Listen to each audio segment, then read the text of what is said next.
Hi Vijabari, very warm welcome to the channel Shipra Mishra. This is Shipra Mishra and I hope you guys are doing fine.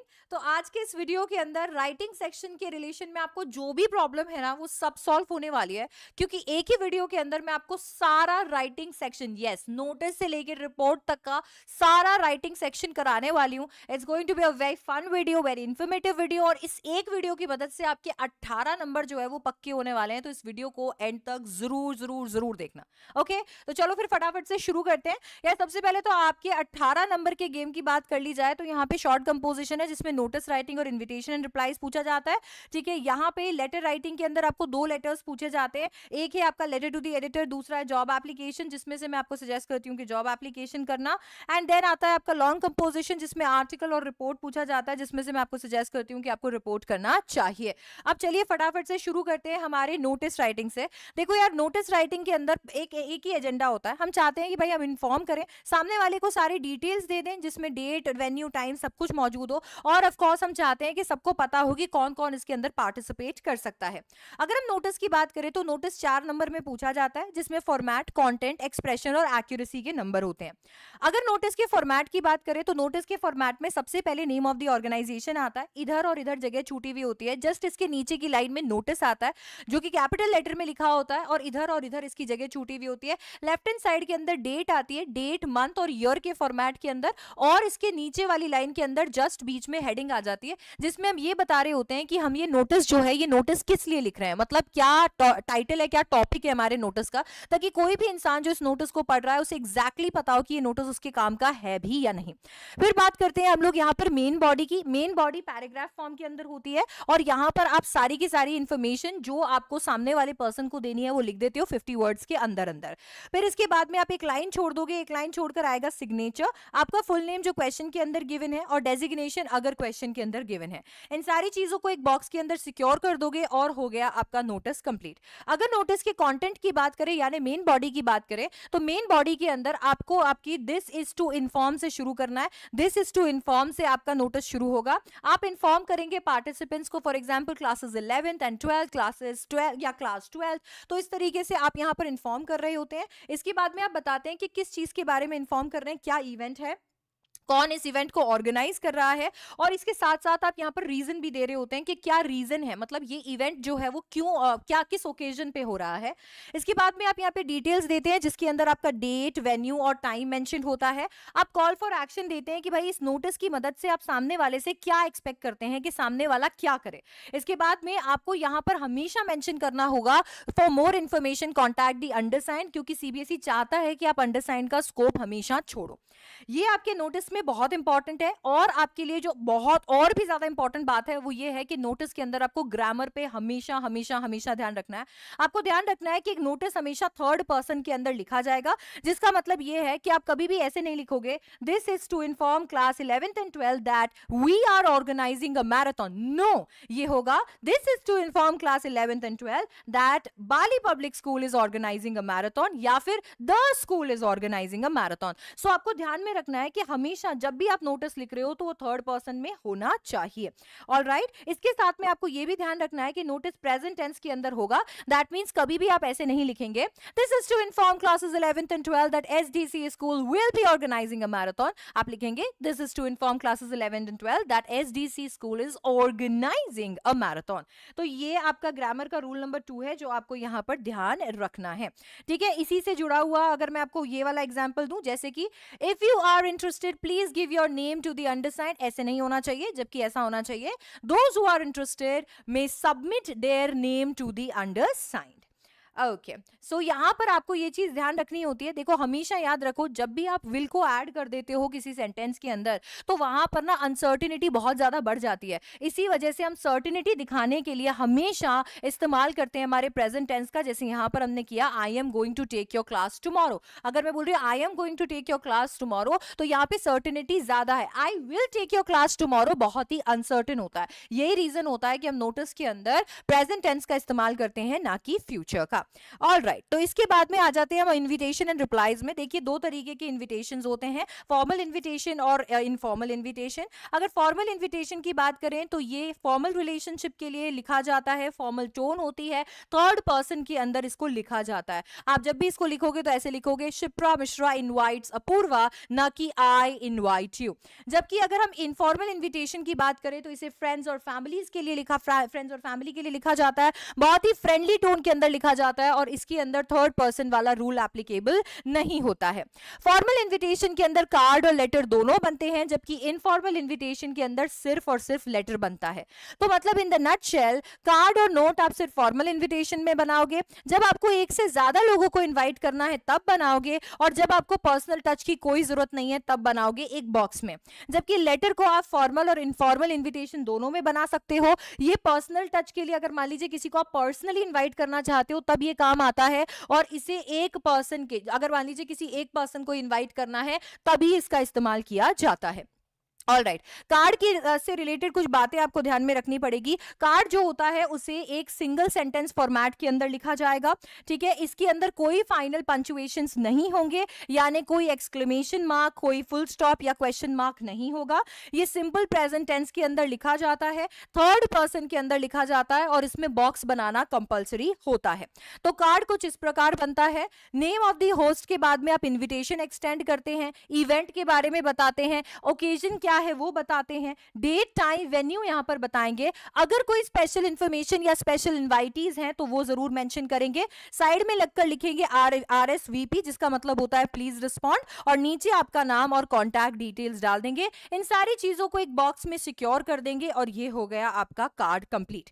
कुछ इस प्रकार से आपका card फिर दिखेगा, जैसे कि the principal, staff and students of Lakshmi public school, model town, Delhi extend invitation on the occasion of annual day celebration on Friday 15 March 2024, 5 p.m. onwards in school auditorium. Honorable Education Minister is the chief guest for the event. RSVP, main office, Lakshmi Public School 9 and da.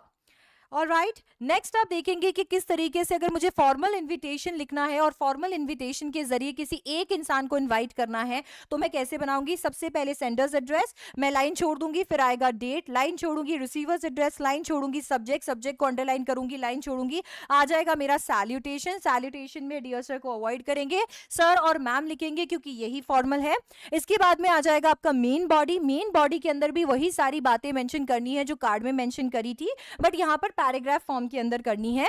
आप host का नाम लिखेंगे कि वो extend करते हैं invitation, special invitation extend करते हैं, इस इवेंट के लिए एक्सटेंड करते हैं, टाइम, डेट टाइम वेन्यू बताएंगे, ये भी बताएंगे कि प्लीज हमें रिप्लाई कर दीजिए सच सच डेट तक, और लुकिंग फॉरवर्ड वाली लाइन लिख के आप ग्रैटिट्यूड एक्सप्रेस करेंगे and that's it.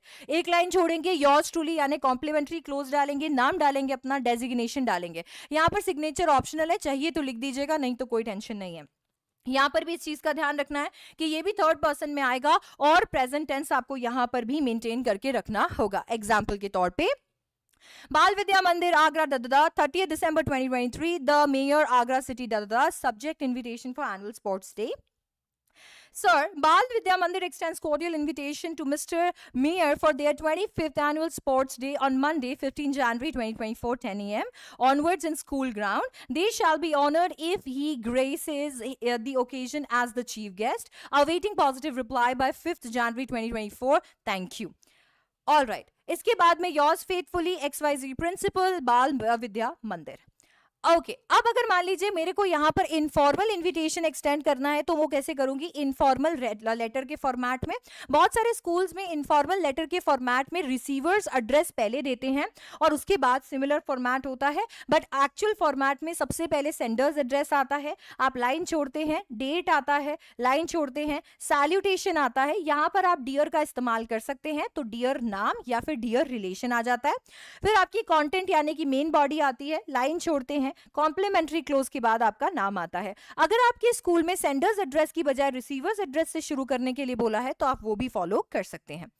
All right, अब इनफॉर्मल लेटर के अंदर जो इनफॉर्मल इन्विटेशन होता है उसके कंटेंट की बात कर लेते हैं। यहाँ पर भी आपको होस्ट बताना होता है, आपको बताना होता है, आप बहुत एक्सटेंड करते हो इन्विटेशन बहुत ही कॉर्डली, आप इवेंट के बारे में बताते हो, डेट, टाइम, वेन्यू और एक लविंग मैसेज के साथ में इसको सिक्योर कर लेते हो। देखो, अगर आपको यहाँ पर ऐसा लग रहा है कि मैम मुझे तो एक पेटेंट बॉडी चाहिए और मेरे को आप बता दीजिए कि ये अगर मैं करूंगी तो कैसा दिखेगा, तो कुछ इस प्रकार से इसकी पेटेंट बॉडी दिखती है इनफॉर्मल इन्विटेशन की। इस प्रकार से आप इसे लिख सकते हो, hi you know hint about the event, थोड़ा सा हिंट दिया इवेंट के बारे में। It gives me great pleasure to invite you to, event बता दिया, एट वेन्यू बता दिया, ऑन डेट बता दिया, एक कोई लविंग मैसेज यहां पर डाल दिया, do join us, I will be waiting for your reply.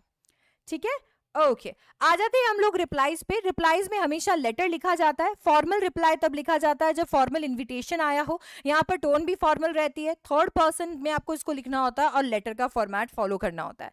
Informal reply तब लिखा जाता है जब इनफॉर्मल इन्विटेशन आया हो, टोन यहाँ पर फ्रेंडली रहती है, फर्स्ट सेकंड थर्ड पर्सन कुछ भी यूज करो, कोई लोड नहीं है, लेटर फॉर्मेट यहाँ पर फॉलो करना होता है। देखो यार, फॉर्मल रिप्लाईज का फॉर्मेट एग्जैक्टली वही है जो फॉर्मल लेटर का फॉर्मेट है, और इनफॉर्मल रिप्लाईज का भी वही एग्जैक्ट फॉर्मेट है जो अभी हम देखकर आए हैं। ऑल राइट, अगर मान लीजिए आपको रिप्लाई करने के लिए आया है तो नेचुरली क्वेश्चन के अंदर या तो ये लिखा होगा कि इसे एक्सेप्ट कर लो या रिजेक्ट कर दो। अगर क्वेश्चन के अंदर एक्सेप्टेंस या रिजेक्ट करने के लिए बोला गया है तो वही फॉलो करना है, पर अगर क्वेश्चन के अंदर एक्सेप्ट करना या रिजेक्ट करने के लिए नहीं बोला गया है तो आप चूज कर सकते हो कि आपको एक्सेप्ट करना है या रिजेक्ट करना है। मैं दोनों तरीके के पेटेंट बॉडीज आपके साथ में शेयर कर रही हूं। अगर आप फॉर्मल रिप्लाई करते हो और आपको एक्सेप्ट करने के लिए बोला जाए तो कुछ इस प्रकार आप इसे एक्सेप्ट कर सकते हो, name of the sender has much pleasure in accepting the kind invitation of host to the event on date, और एक स्पेशल मैसेज आप यहां पर डाल सकते हो। अगर आप चाहो तो इसके अंदर एकदम स्टार्टिंग में ग्रैटिट्यूड से भी शुरुआत कर सकते हो, अदरवाइज ये भी चल जाएगा। अच्छा, अगर मान लीजिए आप इस इनविटेशन को डिक्लाइन करना चाहते हैं, आपको डिक्लाइन करने के लिए बोला गया है, तो sender of the reply thanks host of the event for their kind invitation to the event on date आ जाएगा, बट रिग्रेट्स हिज और her inability to attend because of prior engagement, he और शी कन्वेज बेस्ट रिगार्ड्स। इस तरीके से आप इसे deny कर सकते हो। ठीक है, आपको बस ये रट लेना है, जो ब्लैंक्स मैंने जो चीजें अंडरलाइन की है वो क्वेश्चन के अकॉर्डिंग फिल करनी है and you will be sorted. आ जाते हैं फटाफट से इनफॉर्मल रिप्लाई पे। अगर इनफॉर्मल रिप्लाई मुझे एक्सेप्ट करना है तो कैसे लिखूंगी, I have received your invitation for, event mention करूंगी, to be held on date mention करूंगी, टाइम मेंशन करूंगी, वेन्यू मेंशन करूंगी, I am extremely happy to know, और फिर थोड़ा सा इवेंट के बारे में बताऊंगी, I would like to confirm my presence, loving message के साथ लिखूंगी लुकिंग फॉरवर्ड। अगर यही मेरे को इनफॉर्मल रिप्लाई में डिक्लाइन करना है तो कुछ इस प्रकार लिखूंगी, I feel honoured to be invited to attend event, please accept my thanks and congratulations, unfortunately due to some unavoidable previous commitments I shall not be able to attend। कोई भी सेरेमनी या इवेंट जो दिया हुआ है question में, आपको एक स्वीट मैसेज यहाँ दे सकते हैं एंड बेस्ट विशेस के साथ में से कंक्लूड कर देंगे। इसके साथ आपका इन्विटेशन और रिप्लाईज हो जाएगा खत्म। अब बात कर लेते हैं कि अगर आप जॉब एप्लीकेशन सेलेक्ट करते हैं तो जॉब एप्लीकेशन आपको कैसे करना है। जॉब एप्लीकेशन 5 नंबर में पूछा जाता है, इसमें कवर लेटर और बायोडेटा दोनों इन्वॉल्व होते हैं, दोनों बनाने होते हैं, दोनों करेंगे। अच्छा, ये एक फॉर्मल लेटर है, इसीलिए यहाँ पर फॉर्मेट भी फॉर्मल लेटर का ही होता है। सेंडर्स एड्रेस के बाद लाइन छोड़ते हो, डेट आता है, फिर लाइन छोड़ते हो, फिर रिसीवर्स एड्रेस आता है, जिसमें आप जो भी डेजिग्नेशन अगर गिवन है तो डेजिग्नेशन, नहीं तो एचआर डिपार्टमेंट लिखते हो, ऑर्गेनाइजेशन का नाम लिखते हो, सिटी, स्टेट और 6 एक्सेस बना देते हो पिन कोड के लिए। सब्जेक्ट में आप यहाँ पर लिखते हो application for the position of, और जो भी क्वेश्चन के अंदर पोजीशन दी हो उस पोजीशन को वहां फिल कर देते हो। सैल्यूटेशन में सर या मैम लिख देते हो, और मेन बॉडी को 3 पार्ट्स में डिवाइड कर देते हो, जिसमें आता है इंट्रोडक्शन, डिटेल और कंक्लूजन। इसकी मैं अभी पेटेंट बॉडी आपके साथ शेयर करूंगी।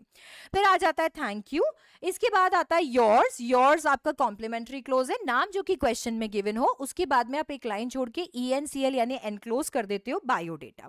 अब बच्चों यहाँ पर जब हम ये करते हैं तो यहाँ पर इस बॉडी, ये जो बॉडी हमने अभी डिस्कस की, इसके अंदर क्या आता है वो देख लो। एक पेटेंट बॉडी आपके लिए मैंने तैयार की है। इस पेटेंट बॉडी को अगर आप रटकर चले जाते हो और इसके अंदर केवल 3 ही ब्लैंक्स है, अगर इनको फिल कर देते हो क्वेश्चन के अकॉर्डिंग तो फिर आपको यहाँ पे 100% मार्क्स मिल जाएंगे। एक बार बॉडी देखेंगे, I in response to your advertisement in the magazine, जो भी मैगजीन या न्यूज़पेपर लिखा हो प्लीज यहाँ पर फिल कर देना। ओके, डेटेड, डेट डाल देंगे, for the post of position डाल देंगे, in your renowned organisation I wish to offer my candidature I have the required qualification and experience. I am enclosing a copy of my biodata for your kind perusal and consideration. I am also available for an interview on any day of your convenience. If given a chance to serve the organization, I assure you that I shall work with utmost sincerity and dedication up to your satisfaction. Thank you. So ये आपके लिए हो गई आपकी patent body. इसको रट के चले जाइए और इसी को लिख दीजिए. आपका काम हो जाएगा, चाहे किसी भी पोजीशन के लिए क्वेश्चन क्यों ना हो. ऑल राइट, अब जब ये हो जाता है तो हम आते हैं बायोडेटा पे. बायोडेटा में बेसिकली आपको ये 5 चीजें इंश्योर करनी होती है. बायोडेटा में सेल्फ इंट्रोडक्शन आता है, कॉन्टैक्ट डिटेल्स आती है, एजुकेशन क्वालिफिकेशन एक्सपीरियंस आता है, स्किल और अचीवमेंट्स आती है और रेफरेंसेस एंड डिक्लेरेशन आता है. अगर हम इसे बाकी ऐसे पर्टिकुलर्स में देखें तो कुछ इस तरीके से इसके पर्टिकुलर्स दिखते हैं. सबसे पहले नाम आता है. नाम के बाद में mother's name, father's name, date of birth या एज, मैरिटल स्टेटस और नेशनैलिटी. ये हो गया आपका सेल्फ इंट्रोडक्शन. इसके बाद में आप यहाँ पर मेंशन करेंगे आपका कॉन्टैक्ट डिटेल, जिसमें आएगा phone number, email ID, permanent address, current address और एजुकेशन क्वालिफिकेशन में आपको टेबल बनानी पड़ेगी, जिसमें exam degree, board university, year और परसेंटेज आएगा. अब यहाँ पर जब एग्जाम और डिग्री की बात करेंगे तो class 10th, class 12th, under graduation और पोस्ट ग्रेजुएशन आएगा. बिना टेबल के अगर इसे लिखेंगे तो नंबर कट जाएंगे. ऑल राइट, एक्सपीरियंस में अगर आपके पास टाइप नहीं है तो आप लिख सकते हो 5 years of experience, 10 years of experience, जितना भी मांगा है. अगर आपके पास समय है तो इस तरीके से एक टेबल बनाइए.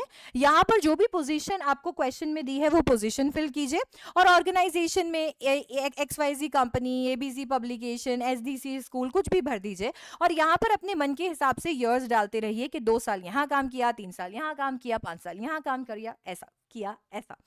अब इसके बाद में टेबल को बंद कर दीजिए. फिर लिखिए स्किल्स. आप चाहिए तो यहाँ पर कोई भी अपनी स्किल्स डाल सकते हैं. अचीवमेंट्स, जो भी आपने अचीव किया, एक आध चीज लिख दीजिए. लैंग्वेजेस नोन में आप जो लैंग्वेजेस जानते हैं वो लिख दीजिए. Okay, sorry. इसके बाद में आते हैं आपके रेफरेंसेस. देखिए, कोई भी जो कंपनी है वो आपके बारे में जानना चाहती है और इसीलिए आपको वहां पे रेफरेंसेस डालने होते हैं.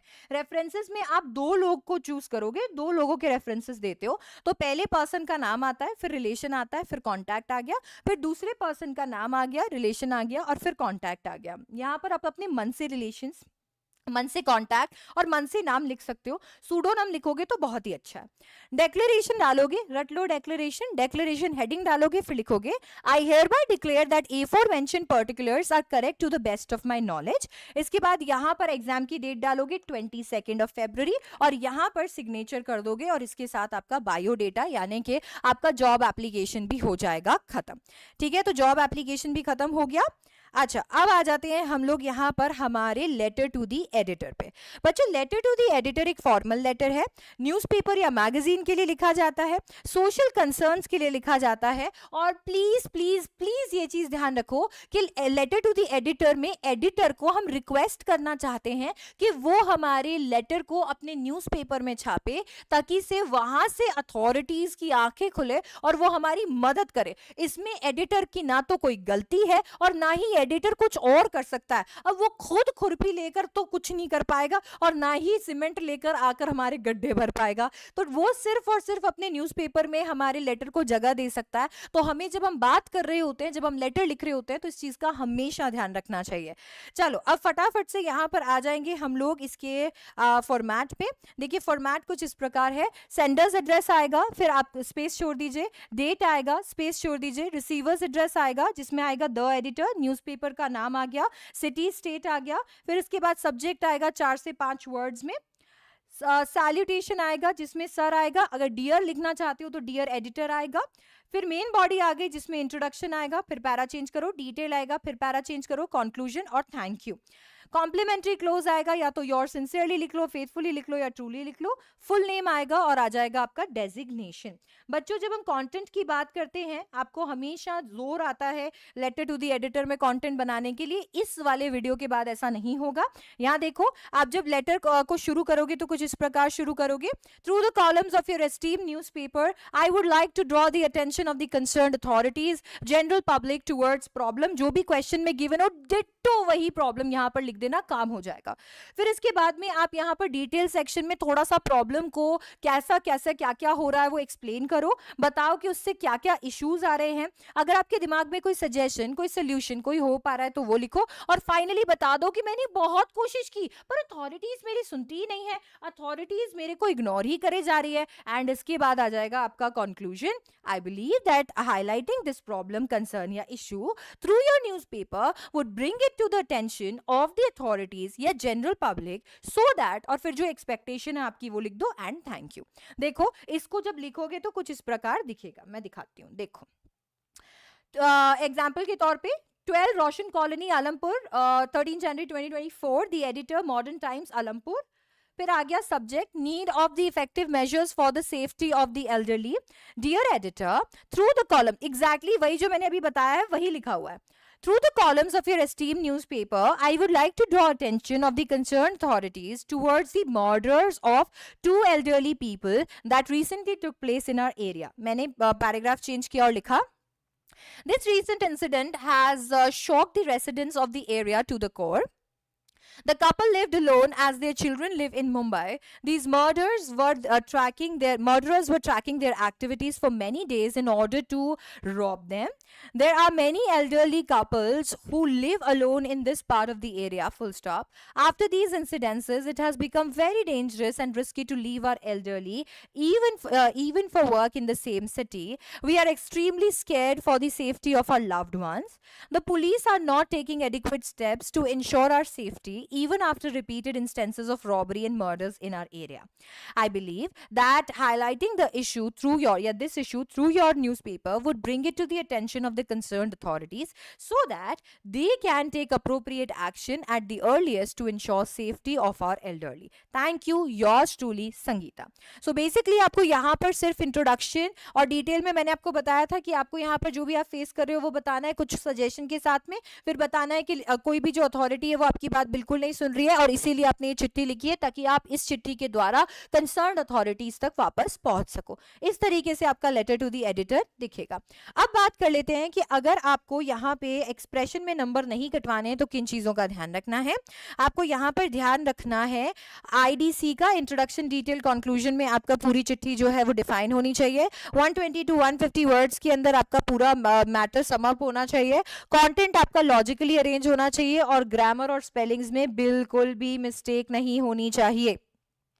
अगर हम राइटिंग सेक्शन के लॉन्ग कंपोजिशन की बात करें तो यहाँ पर आर्टिकल और रिपोर्ट से क्वेश्चन आते हैं. 5 नंबर का क्वेश्चन आता है, 120 से 150 वर्ड्स में करना होता है और यहाँ पर हिंट्स भी गिवन होते हैं, तो हिंट्स भी गिवन होंगे.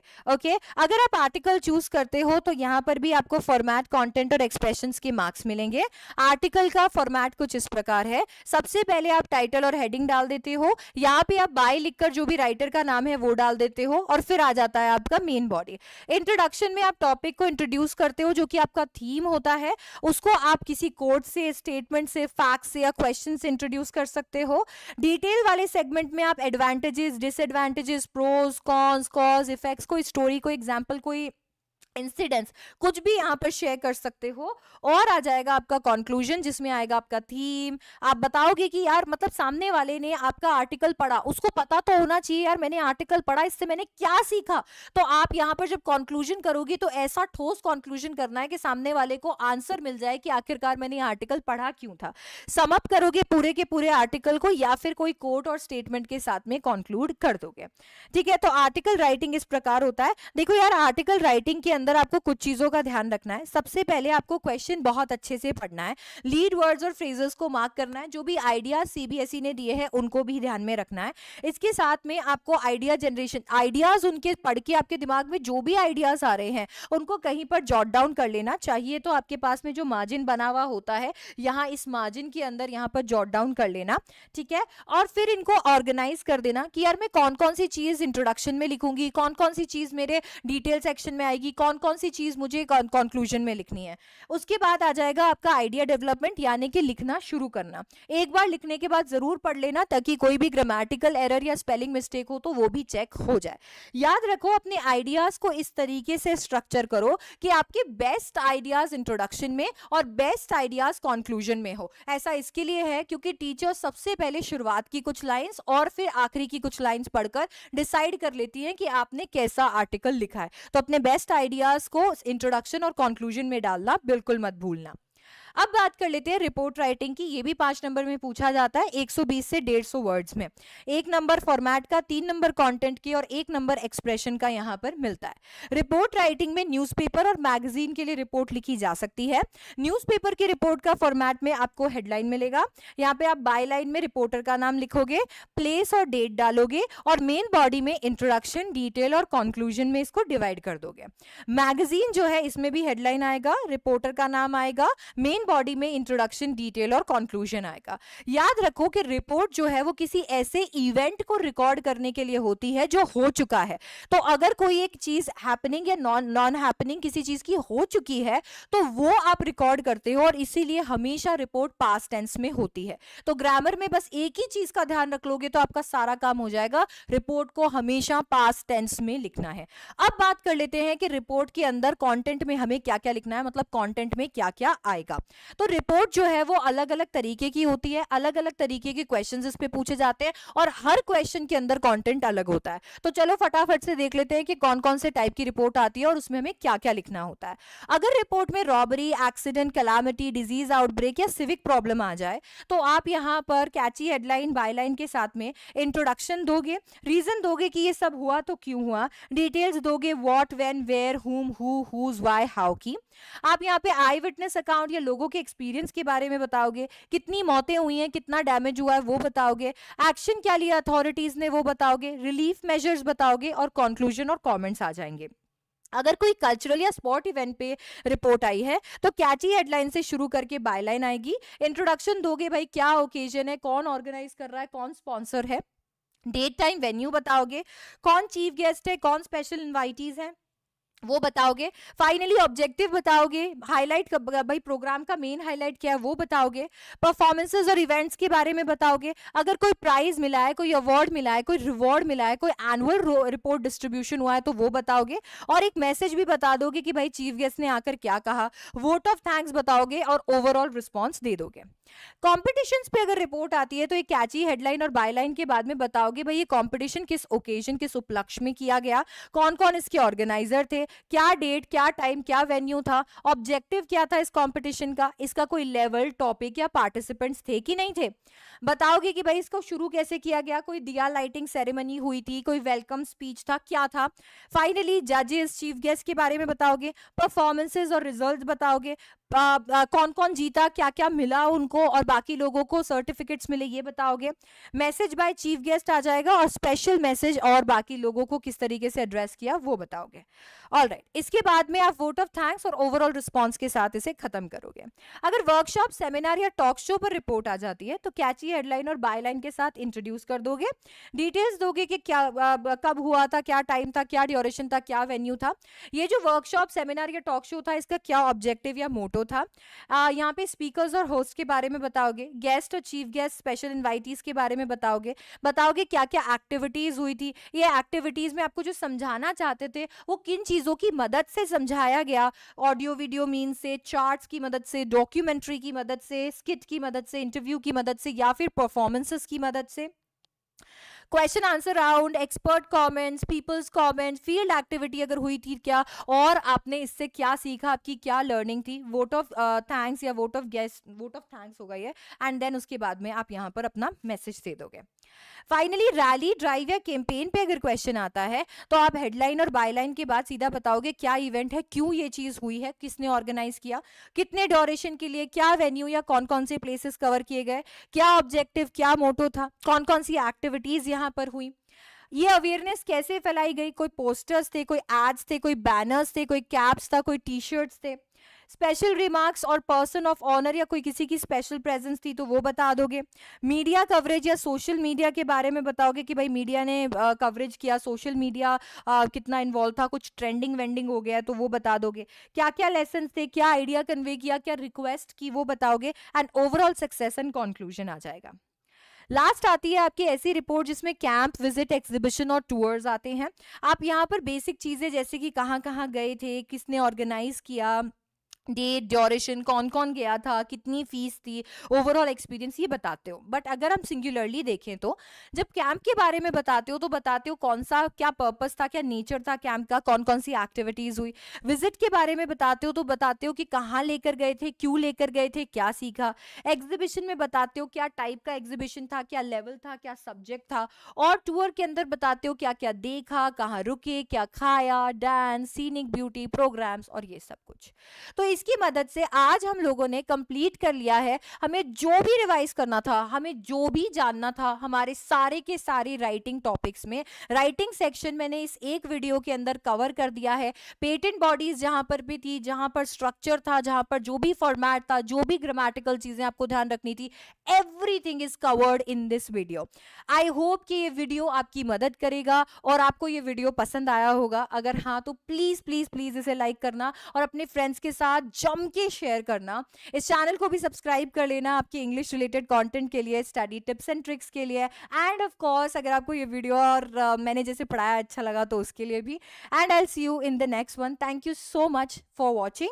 एंड मैं आपको बता देती हूँ कि डिस्क्रिप्शन बॉक्स चेक कर लो, वहाँ पे मैंने टेलीग्राम का चैनल लिंक डाल दिया है, वहाँ पे आपको सारे पीडीएफ्स मिल जाएंगे। इनफैक्ट मैंने एक ड्राइव लिंक भी अंदर डाल दिया है जहाँ पे आपको सारे के सारे पीडीएफ्स जो भी आप मांगते रहते हो, पीवाईक्यूज, ये वो सब कुछ मिल जाएगा, तो उसे जरूर चेक कर लेना। Okay, I'll see you in the next one. Bye bye. Take care. I love you.